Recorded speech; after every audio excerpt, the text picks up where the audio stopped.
வணக்கம். ஹெல்தியான பருப்பு பாயசம் எப்படி பண்ணுறதுன்னு பார்க்கலாம்.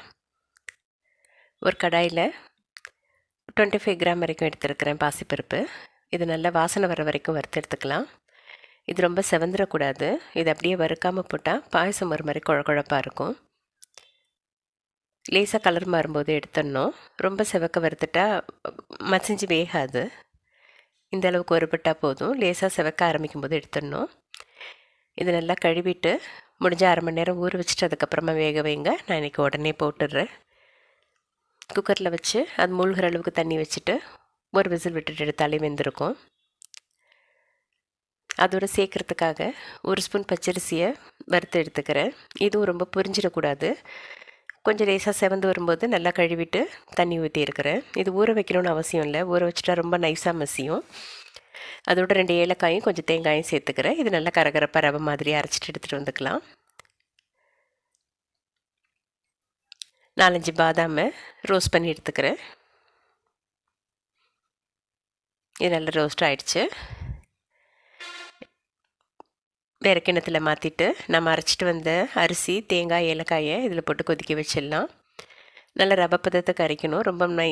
ரொம்ப நைஸாக அரைச்சிட்டா பாயசம் ரொம்ப குழப்பாக இருக்கும்.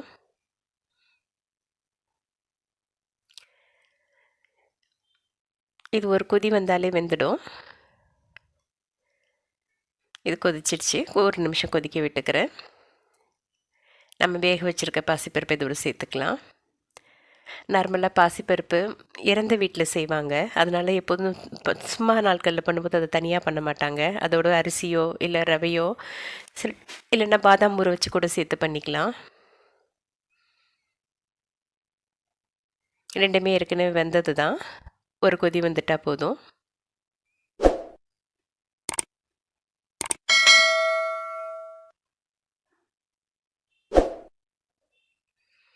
நல்லா கொதிச்சிடுச்சு. ஒரு 100 கிராம் வரை வெல்லம் சேர்த்துக்கிறேன். வெல்லத்தில் கல் மண்ணெல்லாம் இல்லை, அதனால் இதில் அப்படியே சேர்த்துக்கிறேன்.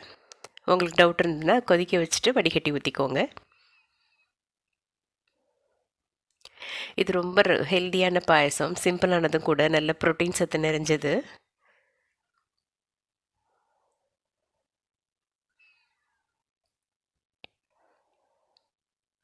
இது நல்லா கொதிச்சு வந்துருச்சு. நம்ம வறுத்து வச்சுருக்க பாதாம் மேலாம் போட்டுட்டு இறக்கிடலாம்.